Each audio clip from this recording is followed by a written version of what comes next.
This content had some disturbing visuals. Viewer discretion is advised. ఈ content లో మిమ్మల్ని కొంత కలవరపాటు గురించే అంశాలను తగు జాగ్రత్తలు తీసుకోమని ఆర్టీవీ హెచ్చరిస్తోంది. బ్రేకింగ్ న్యూస్ చూస్తున్నాం. చిలకలగూడ యువన్ పరువు హత్య కేసులో షాకింగ్ విషయాలు బయటపడుతున్నాయి. అయితే ఆ అబ్బాయిని చంపి ఆ నిందితుడు ఏకంగా స్నాప్ లో ఒక పోస్ట్ కూడా పెట్టాడంట. యువతి ఇంటి దగ్గరే మృతుడి బంధువులు ఇప్పుడు ఆందోళన చేపడుతున్నారు. ఆ యువతి ఇంటి దగ్గర దాడికి కూడా యత్నించారు యువన్ బంధువులు. భారీగా పోలీసులు మోహరించారు. యువతి సోదరుడు ప్రమేష్ అండ్ బావ సాయి కలిసి ఈ దారుణాతి దారుణమైనటువంటి హత్యకి పాల్పడ్డట్టుగా తెలుస్తోంది. యువన్ కుటుంబ సభ్యులు ఆ ఇద్దరి పేర్లను ఆరోపిస్తున్నారు. ప్రధానంగా ఇక రెక్కి చేసి మరి యువన్ని చంపారంటున్నారు కుటుంబ సభ్యులు. తల, మెడ, చేతుల పైన 15 కత్తిపోట్లున్నాయంటున్నారు కుటుంబ సభ్యులు. హత్య తర్వాత నిందితుడు సాయి యాదవ్ స్నాప్లో స్టేటస్ కూడా పెట్టాడు. అంటే ఆ అమ్మాయి బావ స్టేటస్ పెట్టాడు. అటు హత్యకు ముందు యువతి ఫోన్ చేసింది. నీపై కేసు పెట్టాలని మా ఇంట్లో మా పేరెంట్స్ లేదంటే మా అన్న, మా బావ అందరూ ప్రెషర్ పెడుతున్నారు నా మీద. కేసు పెట్టకపోతే నిన్ను ఏమైనా చేస్తామని చెప్పి బెదిరిస్తున్నారని ఆ యువతి ఆ అబ్బాయికి ఫోన్ చేసి ఫోన్లో మాట్లాడింది. ఇక నీతో వచ్చేస్తానని తీసుకెళ్ళంటూ కూడా ఆ అబ్బాయి పైన కొంత ప్రెషర్ పెట్టే ప్రయత్నం చేసింది ఆ అమ్మాయి. ఇక ఆ అబ్బాయి ఏం చెప్పాడంటే, నేను మా అక్క పెళ్ళి ఇంకా చేయాల్సి ఉంది, నాకు చాలా బాధ్యతలు ఉన్నాయి, ఇంకా సెటిల్ అవ్వలేదు, కాబట్టి నిన్ను నేను ఇప్పుడు పోషించలేను, కొంత టైం తీసుకుందాం సెటిల్ అవ్వడం వరకు అని చెప్పి యువన్ ఆ అమ్మాయికి చెప్పాడు. ఆ ఆడియో కూడా ఇప్పుడు సంచలనం రేపుతోంది. బట్ ఇక్కడ మనం చూస్తున్నాం రైట్ సైడ్ ఆ బాక్స్లో చూడండి, హత్య తర్వాత స్నాప్ అని. సో ఎగ్జాక్ట్గా ఇదే అది. సో ఫుల్ మర్డర్ అని చెప్పి ఒక స్నాప్ పెట్టాడు. అందులో కనిపించే ఫోటోలో ఉన్న వ్యక్తి ఆ నిందితుడు సాయి, అటు అమ్మాయి బావ ఆయన. సో ఆ ఫుల్ మర్డర్ అనేటువంటి పోస్ట్ మనం చూస్తున్నాం. ఒకరిని హత్య చేసిన తర్వాత, హతమార్చిన తర్వాత పెట్టిన స్నాప్. ఇంకోవైపు మరో నిందితుడి ఫోటో మీరు చూస్తున్నారు ఆర్టీవీ స్క్రీన్ పైన. సో అటు రైట్ సైడ్ లో మీరు చూస్తోంది ఆ అబ్బాయి, చనిపోయిన అబ్బాయి యువన్ అండ్ ఆ అమ్మాయి. బీటెక్ 3rd ఇయర్ చదువుతున్నాడు అబ్బాయి. సో వాళ్ళకి చాలా రోజులుగా ఈ ప్రేమ వ్యవహారం కొనసాగుతోంది. అయితే ఈ ప్రేమని నచ్చినటువంటి ఆ కుటుంబీకులు మొదటి నుంచి, ముఖ్యంగా అన్న పరమేష్ అండ్ బావ సాయి, ఇంకొంతమంది కూడా ఉన్నారు. మొత్తంగా 5గురిని గుర్తించామని పోలీసులు చెప్తున్నారు.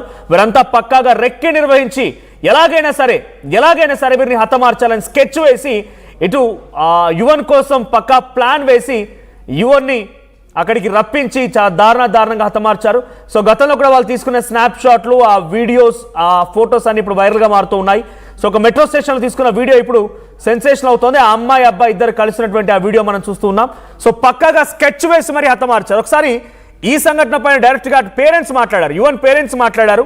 ఆ అమ్మాయి ఇంటికి వచ్చి, చిలకలగూడలో అమ్మాయి ఇంటికి వచ్చి అక్కడ ఆందోళన చేపడుతున్నారు. ఆ కుటుంబం పైన దాడి కూడా యత్నించారు యువన్ బంధువులంతా కలిసి. ఒకసారి అక్కడ అమ్మ అండ్ బంధువులు మాట్లాడుకొచ్చారు ఆర్టీవీతో. వారు ఏం మాట్లాడారో చూద్దాం.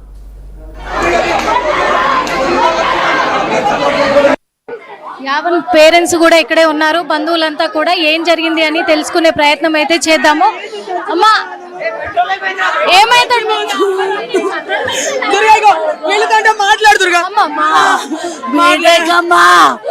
మా తాడి రేపు ఒక ఎగ్జామ్ ఉందమ్మా. అమ్మా, ఆ పిల్లలు లవ్ చేశాడంటమ్మా. సంవత్సరం వచ్చి చెప్పారు, ఆపేశామమ్మా. ఆ పిల్ల మాట్లాడితే నా కొడుకుదేం తప్పమ్మా. చెప్పాలి కదమ్మా, చంపుతారా అమ్మా. బీటెక్ అమ్మా, నా ప్రాణం అమ్మ, నా కొడుకు. నా కూతురు పెళ్ళి 2 నెలలు అవుతుందమ్మా. అమ్మా, ఒక బాబమ్మా. అమ్మా, నా ప్రాణం అమ్మా, నా కొడుకు, నా ప్రాణం. ఇంత మోసం చేస్తాడు. ఫోన్ చేశాడమ్మా, మమ్మీ వచ్చారే అన్నాడు. నా కాపులో పక్కకు రామంటున్నాడు అన్నాడు. అదే చెప్పాడమ్మా, నాకు మళ్ళా కలవలేదమ్మా. నిన్నే రాత్రి వేశారు. వాళ్ళు వచ్చారు, మమ్మీ పక్కకు రామన్నారు. ఎందుకు రామంటున్నారు అన్న అంతే అమ్మా. గుంజారటమ్మా, ఫోన్ గుంజేసే పీకేశారమ్మా. వచ్చారమ్మా, బెదిరించారు. మా పిల్లని మేము చెప్పుకున్నామమ్మా. ఆ పిల్ల మాట్లాడితే నా కొడుకుదేం తప్పమ్మా. ఏం న్యాయం ఉండదా మాకు? ఏం న్యాయం ఉండదా? ఆడ వయసు ఎంతమ్మా?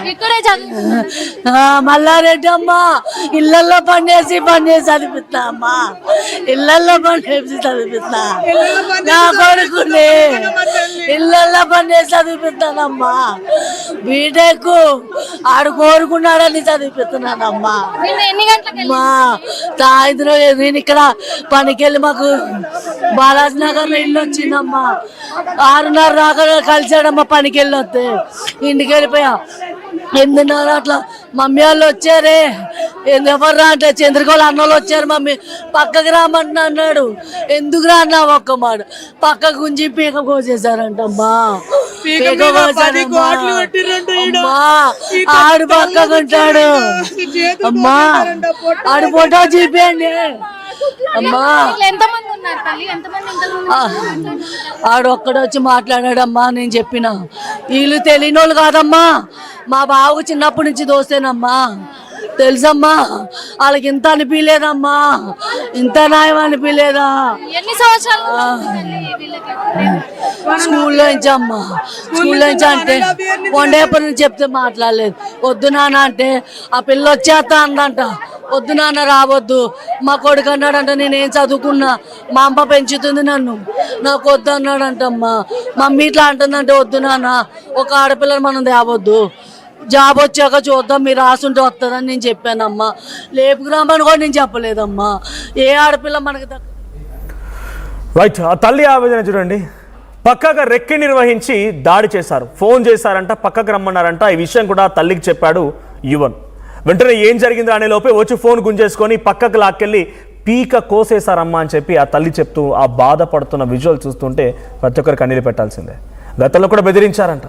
ఏదైనా చెప్పాల్సింది, తప్పుంటే బెదిరించాల్సింది, మాకు చెప్పాల్సింది, పోలీస్ కంప్లైంట్ ఇవ్వాల్సింది. కానీ ఈ రకంగా చంపేస్తారంటూ ఆ తల్లి వెక్కి వెక్కి ఏడుస్తోంది. అయితే ఏడాది పాటుగా వాళ్ళు చెప్పడంతో మా బాబు మాట్లాడడం లేదు, ఆ అమ్మాయి ఫోన్ చేసి మాట్లాడుతోందని చెప్పి ఆ తల్లి చెప్తోంది. కానీ అక్కడ చంపేందుకు కూడా ఎవరో పెద్ద వయసున్న వాళ్ళో లేకపోతే ఇంకెవరో కాదు, స్వయానా ఆ అమ్మాయి వాళ్ళ సోదరుడు తమ్ముడు పరమేష్, బావ సాయి, ఇంకొంతమంది వ్యక్తులు, అందరూ యంగ్స్టర్సే, ఒకే వయసున్న వ్యక్తులు, సుమారుగా 25-24 ఆ ఏజ్ గ్రూపే. ఒక మనిషిని చంపేశాను అనే రకంగా స్టేటస్ పెట్టుకోగలంటే వాళ్ళ మైండ్ సెట్ ఏంటో అర్థమవుతుంది.